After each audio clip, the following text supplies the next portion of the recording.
Betting apps case రోజుకొక మలుపు తీసుకుంటోంది. ఇప్పటికే ఈ కేసులో విష్ణుప్రియ, రీతూ చౌదరి లాంటి ఇన్ఫ్లుయెన్సర్లపై కేసులు నమోదయ్యాయి. మరోవైపు విజయ్ దేవరకొండ, రానా దగ్గుపాటి లాంటి స్టార్ హీరోలు సైతం ఈ వివాదంలో చిక్కుకున్నారు.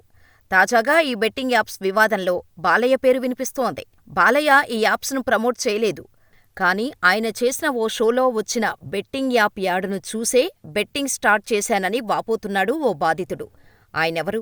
బాలయ్య చేసిన ఏ షోలో యాడ్ చూసి 80 లక్షలు నష్టపోయాడు అనే వివరాల్లోకి వెళ్తే, నెల్లూరుకు చెందిన బెట్టింగ్ బాధితుడు శ్రీరామ్ మాట్లాడుతూ, బాలకృష్ణ హోస్టుగా వ్యవహరిస్తున్న అన్స్టాపబుల్ షోలో వచ్చే ఒక ప్రకటన చూసి బెట్టింగ్ పెట్టడం మొదలుపెట్టాను. బంగారం తాకట్టు పెట్టి అప్పు తెచ్చి మరీ 80 లక్షల రూపాయలు బెట్టింగులో పెడితే మొత్తం నష్టపోయాను. మొదట్లో లాభాలు ఆశ చూపి ఆ తర్వాత వాళ్ళ ఊబిలోకి లాగుతున్నారు. కొన్ని రోజుల తర్వాత బెట్టింగ్ వ్యసనంగా మారి బానిసైపోతారు. నష్టపోతున్నాం అని తెలిసినా ఇంకా పెడుతూనే ఉంటారు. నేను అలా 80 లక్షలు నష్టపోయి ఆత్మహత్యాయత్నం కూడా చేశాను. బెట్టింగ్ ప్రమోటర్లు, బెట్టింగ్ యాప్ ప్రకటనలపై పోలీసులు కఠిన చర్యలు తీసుకోవాలి. యూత్ ఈ బెట్టింగులకు దూరంగా ఉంటేనే మంచిది అంటూ ఆవేదనను వ్యక్తం చేశాడు.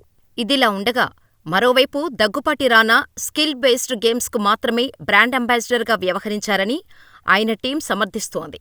అంతేకాకుండా 2017లోనే ఈ డీల్ పూర్తయిందని, చట్టబద్ధంగా అనుమతి ఉన్న గేమ్స్ నిర్వహిస్తున్న వాళ్లతోనే రానా అగ్రిమెంట్ చేసుకున్నారని చెప్పుకొచ్చింది రానా టీం.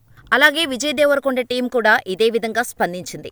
మరో ప్రముఖ నటుడు ప్రకాష్ రాజ్ పేరు కూడా బెట్టింగ్ యాప్స్ కేసులో వినిపించింది. ఆయన 2016లో ఒక గేమింగ్ యాప్కు పబ్లిసిటీ చేశానని ఒప్పుకున్నారు.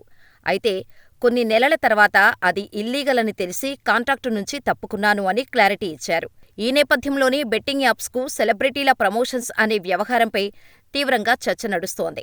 బిగ్ స్క్రీన్ సెలబ్రిటీల పరిస్థితి ఇలా ఉంటే, మరోవైపు ఇందులో చిక్కుకున్న స్మాల్ స్క్రీన్ సెలబ్రిటీలకు చుక్కలు చూపిస్తున్నారు పోలీసులు. వరుసగా కేసులు నమోదు చేసి చట్టపరమైన చర్యలకు సిద్ధమవుతున్నారు.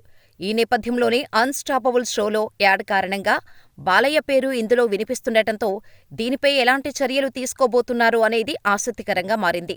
అయితే తాజాగా యాంకర్ శ్యామల తెలంగాణ హైకోర్టును ఆశ్రయించటం చర్చనీయాంశంగా మారింది. పోలీసు విచారణకు హాజరవుతుందని ఆశిస్తే ఆమె హైకోర్టు మెట్లెక్కి క్వాష్ పిటిషన్ దాఖలు చేయటం గమనార్హం. తనపై నమోదైన కేసులను కొట్టివేయాలని ఆమె ఈ సందర్భంగా కోరింది. కానీ ఎందుకు కేసులు కొట్టేయాలి అనే దానిపై మాత్రం ఆమె మీడియాకు ఇంతవరకు ఎలాంటి వివరణ ఇవ్వలేదు. ఈమెతో పాటు కేసులు నమోదైన ప్రతి సెలబ్రిటీ సోషల్ మీడియాలో స్పందించారు. ఏదో తెలియక తప్పు చేశామో, ఇక మీదట ఇలాంటివి చెయ్యము, జనాల్లో వీటిపై అవగాహన కల్పిస్తాము అంటూ చెప్పుకొచ్చారు. నిన్న ప్రకాష్ రాజ్ కూడా దీనిపై స్పందిస్తూ, అప్పట్లో తెలియక చేశాను, తెలిసిన తర్వాత కాంట్రాక్టు రద్దు చేసుకున్నాను, అప్పట్లో నేను ప్రమోట్ చేయడం తప్పే అని వివరణ ఇచ్చుకున్నాడు. కానీ యాంకర్ శ్యామల మాత్రం అలాంటి వివరణ ఏమీ ఇవ్వలేదు. నేరుగా హైకోర్టు మెట్లెక్కింది. వైసీపీ పార్టీలో ఉంటూ కూటమి ప్రభుత్వంలో చీమ చిటుక్కుమన్నా ప్రెస్ మీటు పెట్టి స్పందించే యాంకర్ శ్యామల తనపై కేసు నమోదైతే జనాలకు వివరణ ఇచ్చుకోవాల్సిన అవసరం లేదా? ఇంత యాటిట్యూడ్ ఎందుకు? నిన్న మొన్నటి వరకు చిన్నాచితక ఈవెంట్స్ చేసుకునే శ్యామలకు ఏం చూసుకుని ఇంత పొగరు అంటూ సోషల్ మీడియాలో నెటిజన్స్ ఆమెను ఏకిపారేస్తున్నారు. కనీసం ఇప్పుడైనా ఆమె వివరణ ఇస్తుందో లేదో చూడాలి. ఒకప్పుడు బెట్టింగ్ యాప్స్కి ప్రమోట్ చేశాము, ఇప్పుడు చేయటం లేదు అనడానికి లేదు. ఆమె రాజకీయ అరంగేట్రం చెయ్యకముందు కూడా బెట్టింగ్ యాప్స్ని ప్రమోట్ చేసింది. సెలబ్రిటీలందరికీ ఒక రూల్, శ్యామలకు ఒక్కటే మరొక రూలు అన్నట్టు ఎక్కడా రాసిపెట్టలేదు.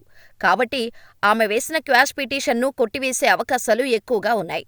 ఒకవేళ రాజకీయ పలుకుబడిని ఉపయోగించి ఈమె క్వాష్ పిటిషన్కు హైకోర్టు ఆమోదం తెలిపితే మాత్రం అంతకంటే అన్యాయం మరొకటి ఉండదు అంటూ చెప్పుకొస్తున్నారు నెటిజన్స్.